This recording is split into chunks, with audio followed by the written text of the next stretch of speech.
నా పర్సులో 3000 ఉండేది కానీ తీసినవా? నా పర్సులో 3000 ఉండేది కానీ తీసినవా? వినిపిస్తలే. నా పర్సులో 3000 రూపాయలు ఉండేది కానీ తీసినవా? అమ్మ బాబాయ్ నిజంగానే వినిపిస్తలేదండి. ఒకసారి మీరు కూర్చోండి, మీకు వినిపిస్తుందో లేదో చూద్దాం.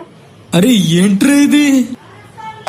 నిన్న నైట్ 1 గంటకు వాట్సాప్ లో ఎవరితో చాటింగ్ చేస్తున్నారు మీరు? నిన్న నైట్ 1 గంటకు వాట్సాప్ లో ఎవరితో చాటింగ్ చేస్తున్నారు మీరు?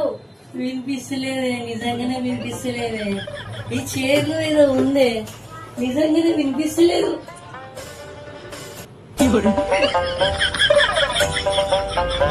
ఏదో తేడాగా ఉందంటే